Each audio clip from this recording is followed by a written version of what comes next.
पुराने संगत जी, लाख लाख चरण गुरु जी, आपके चरणों में कोटि कोटि वंदन।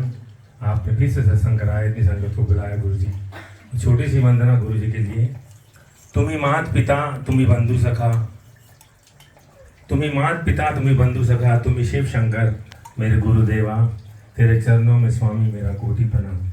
तुम ही ब्रह्मा हो, तुम ही विष्णु हो, तुम ही शिव शंकर मेरे गुरुदेवा, तेरे चरणों में स्वामी मेरा कोटि प्रणाम। तुम ही फूल हो, तुम ही खुशबू हो, तुम ही गुलशन हो मेरे गुरुदेवा, तेरे चरणों में स्वामी मेरा कोटि कोटि प्रणाम। तुम ही निराकार हो, तुम ही साकार हो, तुम ही घट घट वासी मेरे गुरुदेवा, तेरे चरणों में स्वामी मेरा कोटि प्रणाम। तेरे चरणों में स्वामी मेरा कोटि प्रणाम। जीवन दिया माँ बाप ने, जीवन जीने की कला सिखाई गुरुदेव ने, इसलिए गुरु जी को लाख लाख शुक्राने हैं। गुरु ब्रह्मा, गुरु विष्णु, गुरु शंकर भी हैं, तीनों है। ये आरती करते तो भी उसमें बहुत क्लियर है, हर लाइन में क्लियर है। गुरु में तीनों भी, शिव पुराण में भी लिखा है, जो शिव हैं उन्होंने ब्रह्मा और विष्णु की उत्पत्ति की है, तो शिव में तीनों हैं, शिव से बड़ा कोई नहीं। और गुरु तो हमारे साक्षात शिव महाशिव हैं। और तुम ही फूल हो, तुम ही खुशबू हो, तुम ही गुलशन हो मेरे गुरुदेवा। गुरु जी जब अपना एहसास कराते हैं तो कैसी फ्रेग्रेंस देते हैं। तमाम गुलशन इकट्ठे हो जाएं, कितने सारे फूल इकट्ठे हों, इतनी खुशबू नहीं आ सकती जो रूहानी खुशबू गुरु जी फ्रेग्रेंस जो देते हैं। एक दिन हम दोनों सो रहे थे तो मेरी आंटी ने बोला उठकर, इतनी खुशबू आ रही है, इतनी खुशबू आ रही कि मेरे से टॉलरेट भी नहीं हो रही, मेरे से बर्दाश्त नहीं हो रही, वो सो भी नहीं पाई काफी देर तक। तो गुरु फूल भी है, खुशबू भी है, गुरु गुलशन भी है। गुरु निराकार है, गुरु साकार है, गुरु घट घटवासी है। निराकार कैसे? जब शिवलोक में थे तो निराकार थे, पृथ्वी लोक पर आए तो सगुण साकार रूप लेकर आए, संगत का भला करने के लिए, संगत को ब्लेस करने के लिए, संगत के दुख दूर करने के लिए। इसलिए गुरुदेव आपके चरणों में कोटि कोटि प्रणाम है। ऐसे गुरु का मिलना कोई आसान बात नहीं है, अपने एफर्ट्स से नहीं मिल सकते।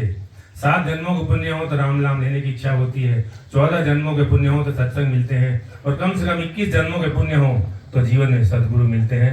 बल्कि यूं कहो कि भगवान और गुरु की जब कृपा होती है तो ही जीवन में सदगुरु मिलते हैं। सदगुरु हमें अपने आप चूज कर लेते हैं, अपने आप पिक कर लेते हैं, ये गुरु की कृपा है। हमारे एफर्ट से गुरु का मिलना मुश्किल है, इसलिए ऐसे गुरु को बल बल जाइए, ऐसे गुरु को बल बल जाइए जो आप मुकत मोहे तारे। तो गुरु का मिलना ऊंचे में ऊंची बात है मेरे भाई बहन। गुरु का मंत्र, मेरी संगत जी, गुरु का मंत्र एक महामंत्र होता है। साधारण शब्द भी अगर गुरु के मुख से निकले तो वो वाक्य महामंत्र बन जाते हैं। और गुरु का मंत्र बड़ी श्रद्धा से करना चाहिए, क्योंकि गुरु के मंत्र में गुरु की शक्ति होती है, पार उतारा करने की गुरु के मंत्र में ताकत होती है। भगवान राम ने जब शबरी को नवदा भक्ति का वरदान दिया तो 9 वरदान बताए, भक्ति के 9 सोपान बताए, जिसमें 5वां सोपान बताया वो शबरी को भगवान कह रहे हैं, शबरी पंचम भक्ति अवेद प्रकाशा, मंत्र जाप मम दृढ़ विश्वासा।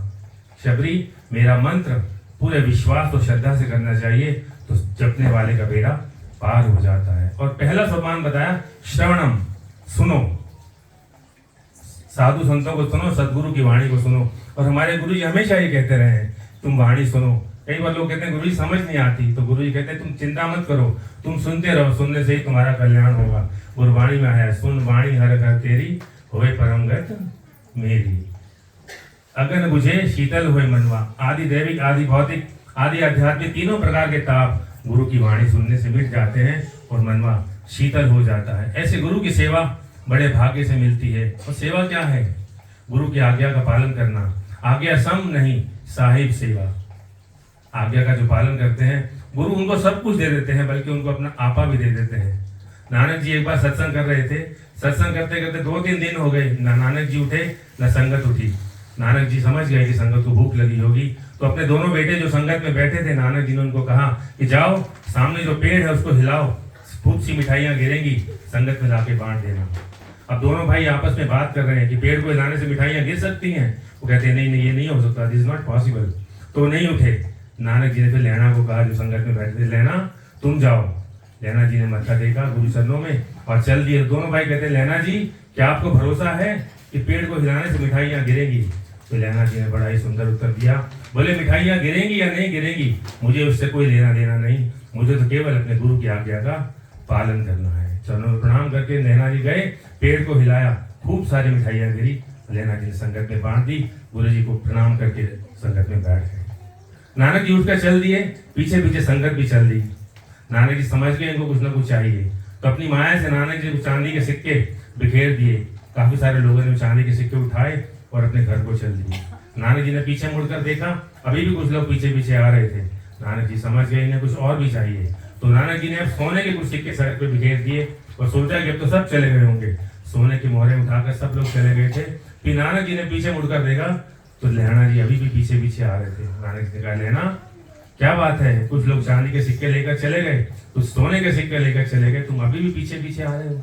लहणा जी ने कहा, गरीब नवाज, जो चांदी और सोना लेकर चले गए उनका दुनिया में कोई ना कोई है, ये सच्चे बादशाह मेरा आपके सिवाय दुनिया में कोई नहीं। नानक जी फिर आगे चल दिए। चलते चलते एक क्रिमेशन ग्राउंड में चले गए। वहां डेड बॉडी थी। एक डेड बॉडी की तरफ इशारा किया, लहणा इसको खा लो। लहणा जी परिक्रमा करने लगे। नानक जी ने कहा, मैंने तुम्हें खाने के लिए बोला लहणा, चक्कर लगाने के लिए नहीं। तो लहणा जी का, गरीब निवास, आपने ये नहीं कहा कि किधर से खाना है, पैरों से या सर की ओर से। नानक जी ने इशारा किया कि पैरों की ओर से खाओ। नानक जी की बात सुनकर लहणा जी जैसे ही पैरों की तरफ झुके, वहां से डेड बॉडी गायब और कड़ा प्रसाद वहां पर रखा मिला। लहणा जी ने उसको मत्थे से लगाया, क्योंकि गुरु प्रसाद का मतलब क्या है, प्रभु के साक्षात दर्शन, वो होता है गुरु प्रसाद। मत्थे से लगाया प्रसाद को, नानक जी के चरणों में प्रणाम किया। नानक जी ने उठा कहा, लेना कल सत्संग होगा, सुबह 4 बजे नहा धोकर संगत के साथ तुम भी आ जाना। अगले दिन 4 बजे सारी संगत पहुंच गई, लहणा जी भी पहुंच गए। नानक जी उठकर खड़े हुए बोले, लहणा तुम इस कुर्सी पर बैठ जाओ। लहणा जी कहा, बाबा जी ये कुर्सी आपकी है, मैं इस पर कैसे बैठ सकता हूँ, ये सिंहासन ये गद्दी तो आपकी है। नानक जी ने कहा कि लहणा ये मेरी आज्ञा है। गुरु आज्ञा का पालन करते हुए लहणा जी नानक जी की कुर्सी पर बैठ गए। नानक जी खड़े हो गए। नानक जी ने कहा संगत को कि अब मेरे जाने का वक्त हुआ, मैं तो जा रहा हूँ, लेकिन आज के बाद लहणा ही तुम्हारे गुरु होंगे। इतना कहते ही नारद देव जी के अंदर से एक प्रकाश निकला, एक ज्योति निकली, वो लहणा जी में प्रवेश कर गई। उस दिन के बाद से लहणा जी सिख धर्म के दूसरे गुरु अंगद देव के नाम से मशहूर हुए। तो गुरु आज्ञा पालन करने से संगत जी सब कुछ मिल जाता है। और बड़ी में बड़ी बात है गुरु की आज्ञा का पालन करना, क्योंकि कहा गया गुरु आज्ञा ही शिष्य केवलम परम मंगलम। और गुरु के पास जाओ, गुरु के चरणों में जाओ तो कृपा मांगनी नहीं पड़ती। जैसे आग के पास जाओ तो गर्मी मिल जाती है, बर्फ के पास जाओ तो शीतलता अपने आप मिल जाती है। इसी तरह गुरु चरणों में जाओ, गुरु के करीब जाओ, गुरु की शरण में जाओ तो गुरु की कृपा अपने आप मिल जाती है। मांगने से तो गुरु जी दे ही देते हैं, गुरु जी वो भी दे देते हैं जो जन्नत नहीं मांगते, जो लोग नहीं मांगते, जो संगत नहीं मांगते, क्योंकि गुरु ही तो अंतर्यामी है। वो जानते हैं किसको क्या चाहिए, किसका किसमें कल्याण है, किसके दिल की क्या इच्छा है, गुरु जी उसको दे देते हैं। तो गुरु से मांगो ठीक है, लेकिन मांगो तो केवल सेवा, सिमरन, सत्संग और गुरु जी की भक्ति। फिर भी हमारी प्रॉब्लम्स होती हैं तो हम गुरु जी के पास जाते हैं, क्योंकि अगर कोई प्रॉब्लम है बच्चों को तो माँ बाप से नहीं मांगे तो फिर किससे मांगेंगे। तो मांगने से तो सब कुछ मिल जाता है, लेकिन बिना मांगे भी गुरु जी दे देते हैं। एक गुरु का शिष्य था, गुरु की खूब खूब सेवा करता था। उसके घर से संदेशा आया कि माँ बीमार है। तो गुरु जी ने कहा, बेटा तुमने 3-4 साल रहकर यहाँ बहुत सेवा की, मैं तुमसे बहुत खुश हूँ, अब तुम जाओ, तुम्हारी माँ की तबीयत ठीक नहीं है। तो उसने गुरु चरणों में प्रणाम किया, आंखों में आंसू आ गए, गुरु जी आपकी विदाई में कैसे सहन करूंगा। गुरु जी ने कहा, जा बेटा मेरा आशीर्वाद तेरे साथ है। बोले, गुरु जी कोई अपनी निशानी मुझे दे दो, मैं आपको जिसको देखकर मैं आपको याद कर सकूँ। पुराने समय की बात है, उन दिनों फोटो तो होती नहीं थी, कैमरे होते नहीं थे। गुरु ने कहा, बेटा मेरे पास तो कुछ ऐसी चीज है नहीं, चलो अपनी छाती से एक बाल तोड़कर गुरु जी ने शिष्य को दे दिया। बोले, जा बेटा ये ले जा, इसको याद करते रहना। तो उसने मत्थे से लगाया, एक डब्बी में रखा, अपने गांव चला गया। वहां गांव जाकर उसकी ग्रोसरी शॉप थी, उसमें कारोबार करने लगा, दिन रात उसका धंधा बढ़ने लगा। तो उसका दोस्त आया, कहने लगा, भाई तेरा धंधा बहुत, बिजनेस तेरा बहुत चल रहा है, तूने ऐसा क्या किया। उसने पूरी कहानी सुना दी कि गुरु जी की सेवा की, गुरु जी ने खुश होकर मुझे एक छाती का बाल दिया, उसकी पूजा करता हूँ तो मेरा धंधा चल रहा है। उसने बोला, ठीक है मैं भी चाहता हूँ। बोला, गुरु जी मैं फलाने गाँव से आया हूँ, मेरा वो दोस्त है जिसने आपको छाती का बाल आपने उसको दिया था, गुरु जी मुझे सेवा दो और सेवा करो तो मुझे भी एक छाती का बाल दे देना। तो गुरु जी ने समझ गया कि नादान बालक है। बोले, जाओ गौशाला की सेवा करो। गुरु थोड़ी डिफिकल्ट सेवा उसको दी कि देखते हैं कितनी श्रद्धा से करता है। बोले, गुरु जी कितने दिन करनी होगी। कहते हैं करीब 1 महीना गुरु गौशाला की सेवा करो, फिर मेरे पास आना। बड़े अटपटे मन से 15-20 दिन उसने सेवा की, फिर गुरु जी के पास चला गया। बोला, गुरु जी मैंने गौशाला की सेवा कर दी, अब तो छाती का बाल दे दो। तो गुरु जी ने कहा, तेरे छाती के बाल में इतना इंटरेस्ट है, तू देख नहीं रहा कि गुरु भोजन कर रहे हैं, फिर भी तू आ गया। तो उसने क्या किया, गुरु जी एक बाल देने में इतना नखरा कर रहे हो, झपट्टा हमारा छाती से मुट्ठी भर के बाल खींच लिया। गुरु जी ने कहा, जा बेटा तेरा कल्याण हो, जिस चीज में हाथ लगाएगा बाल ही बाल होंगे। अपने गाँव चला गया, वहां जाके अपने काम धंधा करने लगा, जिस चीज को भी छूता वहां बाल ही बाल नजर आते। तो भाई बहन मेरी संगत, कहने की बात यह है कि सेवा अगर मन से करते हैं, श्रद्धा मन से करते हैं, गुरु की पूजा मन से करते हैं, तो फिर कुछ भी मांगना नहीं पड़ता, सब कुछ अपने आप मिल जाता है, सब कुछ अपने आप मिल जाता है। तो ऐसे गुरु की सेवा बड़ी में बड़ी चीज़ है, बड़ी में बड़ी बात है। तो प्रश्न ये उठता है कि ऐसे गुरु कौन है? गुरु ब्रह्मा विष्णु और महेश हैं। और गुरु मिलते कैसे? गुरु शिव हैं, और भगवान शिव ने कहा पार्वती, जो शिव है वही गुरु है, जो गुरु है वही शिव है, दोनों में कोई अंतर नहीं।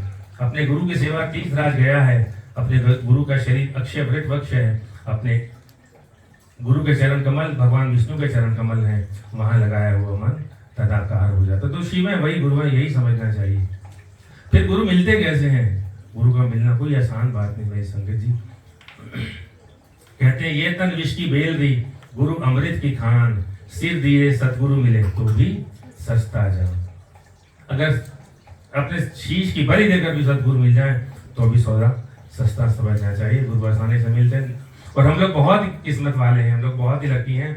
मेरे ख्याल से आपका मैं नहीं कह सकता, मैं अपनी बात करूं, मैंने कोई ऐसा लंबा चौड़ा एफर्ट नहीं किया, कोई प्रयास नहीं किया, कोई कोशिश नहीं की। गुरु जी ने अपने आप अनुराग के रूप बुला लिया, अपने शरण में ले लिया। उनका स्वभाव भी कृपालु है, उनका स्वभाव भी दयालु है। तो गुरु की सेवा, गुरु के दर्शन करने से भी कितना लाभ होता है। नजरों से भी निहाल हो जाते हैं जो सदगुरु की निगाहों में आ जाते हैं। उनका तो बेड़ा पार होता ही है, उनकी मीठी मीठी निगाहें जिस पर पड़ती हैं उनका भी मंगल होने लगता है। तो गुरु करते क्या है? गुरु केवल कृपा करते हैं, गुरु का स्वभाव है कृपा करना। इसलिए अभी गुरबाणी में भी आया कि मेहरबान साईं मेरा मेहरबान। 3 बार बोले, 3 बार तलाक तलाक तलाक बोलने पर तलाक हो जाता है, 3 बार मेहरबान बोले तो गुरु सदगुरु मेहरबान है। ये उनका स्वभाव है, कृपा करना ही उनका स्वभाव है। तो हमें गुरु को देना क्या चाहिए?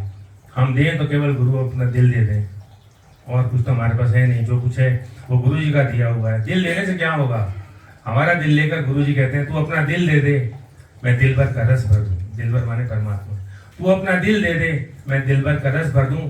तू अपना उर आंगन दे दे, उर माने हृदय, तू अपना हृदय आंगन दे दे, मैं अमृत की वर्षा कर दूं। और आप सबका संगत जी ये सत्संग है, कितने कितने लोगों ने अभी स्वाति आरती ने सुनाया कि कहाँ का अमृत वर्षा हुई। गुरु बहुत अमृत वर्षा करते रहते हैं।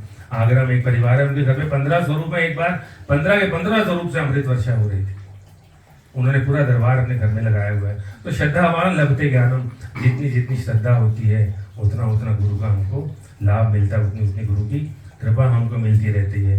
तो 2 शब्दों में गुरु को कह रहा हूँ, ऐसे गुरु को अरदासा करो, अरदास करो। अरदास का मतलब अ से अंतर्यामी, र से राखा, द से दाता और स से सहारा। गुरु मेरा राखा है, गुरु अमृत, गुरु अंतर्यामी है, गुरु राखा है, गुरु मेरा दाता है, गुरु सहारा है। तो ऐसे गुरु को कहो, गुरु जी सदा मेरे अनुसंग रहना, सदा मेरे साथ रहना। गुरु जी मेरे दोषों को अपनों को ना देखना, केवल मेरे साथ रहना, और गुरु को कहते रहना।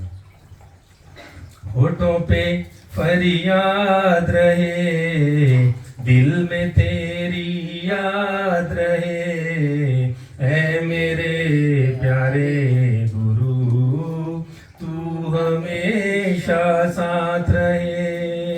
होठों पे फरियाद रहे, दिल में तेरी याद रहे, ऐ मेरे प्यारे गुरु तू हमेशा साथ रहे।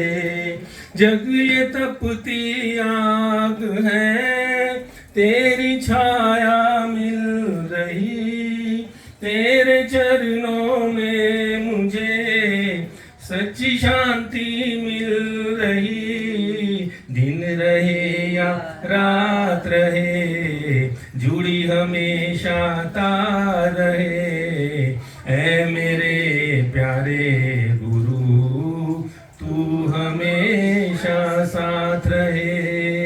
होठों पे फरियाद रहे, दिल में तेरी याद रहे, ऐ मेरे प्यारे गुरु तू हमेशा साथ रहे, तू हमेशा साथ रहे। और गुरु कितना देते हैं, हमारी इतनी औकात भी नहीं। गुरु इतना देते हैं कि मेरी औकात से ज़्यादा मेरी थाली में परोसा है, अपने से बहुत बहुत ज़्यादा मुझे अपने सतगुरु पर भरोसा है। शुक्राना संगत जी। शुक्राना गुरु जी, लाख लाख शुक्राना।